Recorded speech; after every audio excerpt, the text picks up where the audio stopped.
Yo tout le monde, c'est le Bouzeux, j'espère que vous allez bien. On se retrouve pour une toute nouvelle vidéo, première vidéo que je tourne en 2022 sur cette chaîne. J'espère que vous allez bien, j'espère que vous avez passé un très bon lundi parce que cette vidéo sort ce lundi et je tourne cette vidéo ce lundi. C'est incroyable, voilà, j'adore. Dans cette vidéo, qu'est-ce qu'on va faire? Petit sommaire des projets pour cette année en vidéo. Vous allez voir, ça paye pas de mine. Ensuite, je vous montre un petit peu ma nouvelle passion et puis on finira par une outro. C'est tout. Premier projet de l'année, ça va arriver incessamment sous peu, c'est le projet Drift. Je suis trop content de ce projet parce que ça fait quand même longtemps que j'en parle. Ça a commencé comment? J'ai été à une journée drift à l'Oyac avec Lulu la boiserie, que vous connaissez peut-être, et j'ai surkiffé. C'était une ambiance incroyable entre amateurs et tout. Franchement, c'était top. Je me suis amusé. Du coup, je me suis dit, mec, c'est quoi le budget là? Combien? Dis-moi, j'aligne. Il m'a dit, c'est pas trop cher, mec. Une voiture, tu peux en avoir une pour 3-4 000 balles. Ensuite, les préparations, ça varie entre 500 et 1000 balles. Ça peut être plus, ça peut être moins. Ça dépend de l'affaire que tu vas faire. Mais en gros, c'est un budget raisonnable. Donc, je me suis dit, trouve-moi une bagnole. Donc là les gars, la voiture est déjà chez lui, il a commandé les pièces. Je crois qu'au niveau des pièces, tu vas avoir quoi? Le frein à main hydraulique, tu vas peut-être avoir les sièges baquets, ce qu'il faut pour avoir le pont soudé. Enfin, j'y connais pas grand chose en mécanique les gars. Des pièces pour que la voiture puisse drifter convenablement. Je fais les choses bien. Sachant que oui, ça va être une voiture exclue drift que je ne pourrais pas utiliser sur route. J'avais envie de ça, donc il va falloir aussi que je m'achète les remorques où tu mets les voitures dessus, là, t'as compris? Ça, c'est un petit projet qui va arriver d'ici 1 mois, 2 mois grand maximum. Si début mars, j'ai pas la voiture toute prête et fait une journée glisse, je suis une salope. Et le projet drift ne s'arrête pas là les gars, pourquoi? Vous le savez peut-être, j'habite sur Rennes et à côté de Rennes on a un circuit qui s'appelle l'Oyac, un circuit hyper connu notamment pour le rallycross, et c'est ici que je peux faire les journées drift glisse. C'est ouvert une fois par mois, c'est quand même très peu, c'est-à-dire que pour m'entraîner, je me vois pas aller sur un parking du Leclerc un dimanche pour m'entraîner, tu vois, c'est nul de faire ça. Donc du coup je contacte Jérémy alias Tchouf, champion de drift, je lui dis mec, est-ce qu'il y a un secret pour s'entraîner en drift? Enfin, dis-moi des petites astuces, des trucs. Il m'a dit mec, il y a qu'un secret, c'est le simulateur. Ça on me le dit pas deux fois les gars, on me le dit pas deux fois. Qu'est-ce que je fais? Je vais sur Amazon, je commande tout ce qu'il a et puis là c'est en cours de construction. Vous l'avez vu sur la chaîne secondaire peut-être. Le siège,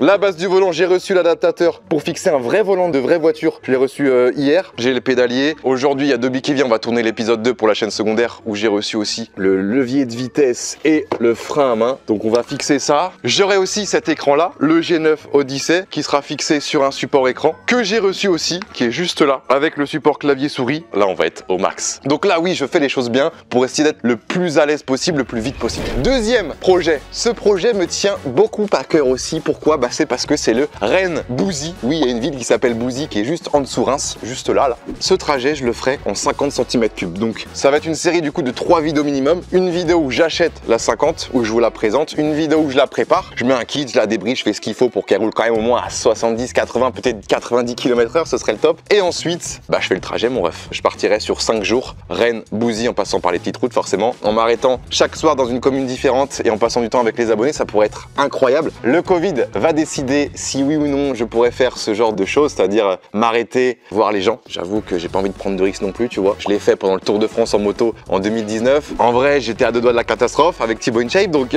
j'ai pas envie que ça recommence. On verra bien, mais je pense que ça va être un projet carré dans l'axe. Troisième projet, relativement simple mais efficace. Printemps, été et un petit peu automne, retour des road trips en van. Patrick, je vous avoue que là l'hiver il me manque énormément, donc j'ai très envie de repartir quoi, que ce soit dans le nord, dans le sud. J'aimerais beaucoup faire les Pays Basques, peut-être pourquoi pas l'Espagne, le Portugal, tirer à l'étranger pour la première fois. Ah bah non, deuxième fois parce que j'ai déjà fait la Suisse, c'est vrai. Ça, c'est sûr, on reprend. D'ailleurs les gars, il y a Inox qui m'a contacté, qui m'a demandé ouais le Bouzeux, est-ce que t'es chaud 24 heures en van cet hiver? Donc les gars, si vous êtes chaud, bien sûr qu'on va le faire. Si 24 heures en van avec Inox cet hiver, je sais pas, à la montagne, en Suisse, en Autriche, où on veut, c'est carré. Quatrième projet les amis, c'est tout simplement terminer ce putain de Tour de France en moto. C'est-à-dire que je m'étais lancé un défi, c'est de faire les 4 points les plus à l'extrémité de la France métropole. En Bretagne, Pointe de Corsen, au sud, la Manère, ça j'ai fait les deux. Sauf qu'il me reste le nord avec Brédune et l'est avec Lauterbourg. Cet été, je pense que moi avec ma S1000 RR et Dobby avec son R1, on ira prendre nos clics et nos claques, notre sac à dos, tout ce qu'on veut, et on part finir ce putain de Tour de France. Et j'espère que vous allez être chaud. Je pense qu'il y a moyen d'avoir du lourd. Dans le nord de la France, là les gars, je suis vraiment jamais trop allé dans le nord. Donc là, je vais être en totale découverte et ça va me faire kiffer ça. Les Bréduniens, les Calaisiens, les Strasbourgeois aussi parce qu'on va faire l'Est, les Belges aussi, peut-être que je passerai par la Belgique. Bah manifestez-vous dans les commentaires parce que je passerai sans doute chez vous les gars.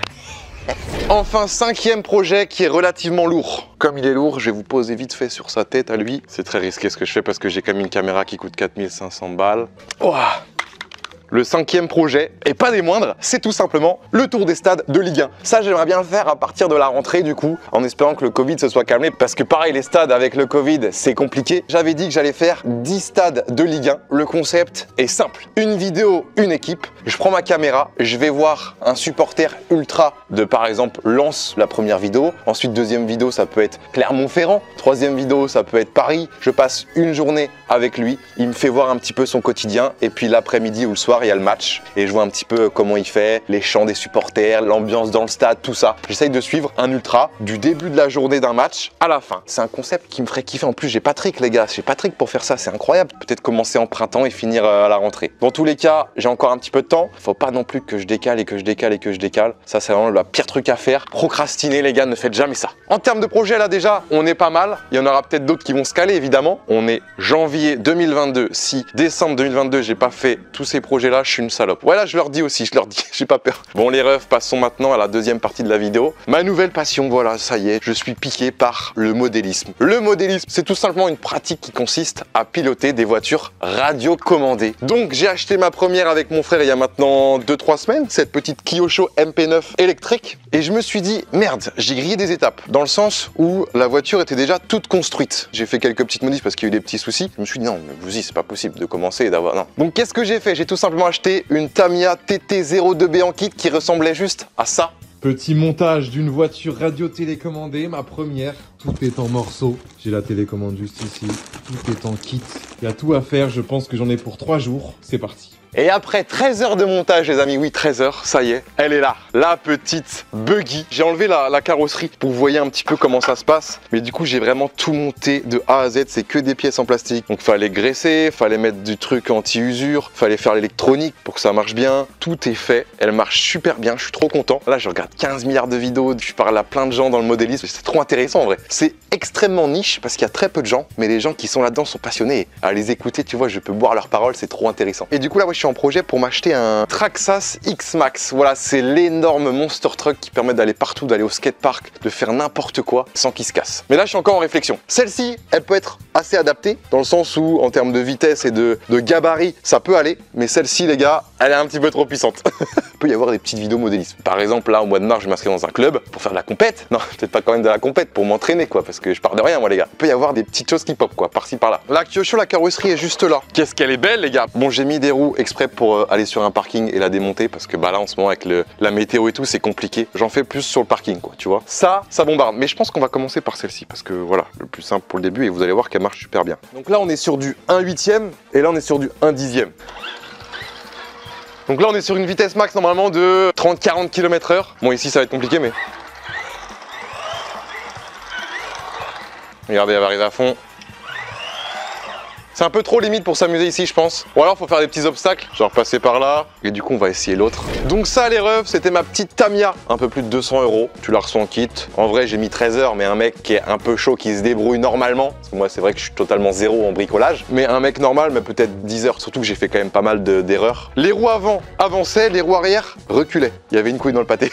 C'était au niveau du différentiel, du coup, j'avais dû tout démonter, tout bref. Tu sais, des petites pertes de temps comme ça. Mais bon, j'apprends, les gars, j'apprends. La grosse MP9 Evo qui m'a coûté, je crois, 750-800 € avec les outils, la graisse et les trucs qu'il faut, donc c'est un peu plus cher, mais avec ça on peut limite faire de la compète, donc c'est carré. À savoir que les roues de base, voilà, ressemblent à ça. Moi j'ai mis des pneus comme ça pour m'amuser, pour faire le fifou, mais c'est des roues exprès, parce que ça c'est une voiture TT, les gars, c'est une voiture tout terrain, c'est fait pour la terre, quoi. Faut que je fasse gaffe, putain, j'ai peur.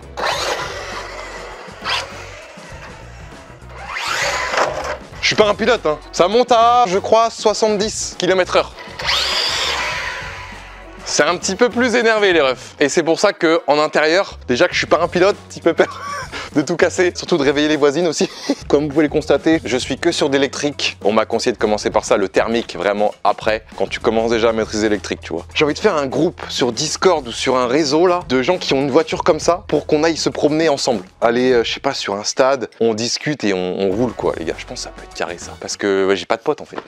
Et enfin, dernière partie de vidéo, il y a le Lego qui m'a pris entre 13 et 14, comme la voiture d'ailleurs. J'ai acheté un Lego qui venait de sortir, c'est la BMW M1000RR. Moi j'ai la S1000RR et il y a la M1000RR, la version vraiment piste performance de ouf, qui est sorti en Lego il y a maintenant même pas 2 semaines. Du coup, je l'ai acheté directement sur le site Lego et je me suis donné 24 heures pour la construire. Et les gars, je l'ai fait en live. Et là, je vous mets un timelapse juste ici.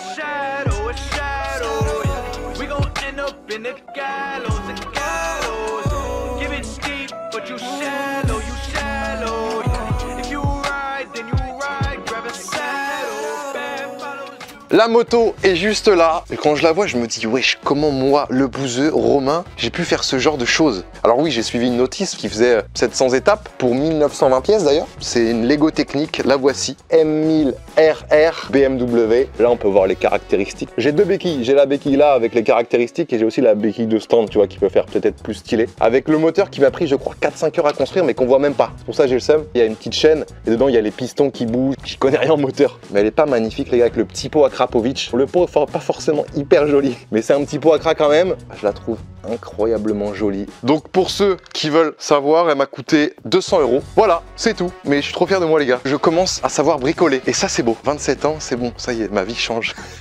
Je pense que les gars, j'ai assez parlé comme ça. J'espère que cette petite vidéo vous aura plu. Si c'est le cas, on n'hésite pas à mettre un gros pouce bleu, à me dire en commentaire ce que vous en pensez, des projets, des machins, des trucs. Voilà, ça me fait toujours plaisir d'avoir vos avis. Sans vous, je ne suis rien. Et sans moi, vous êtes quelque chose.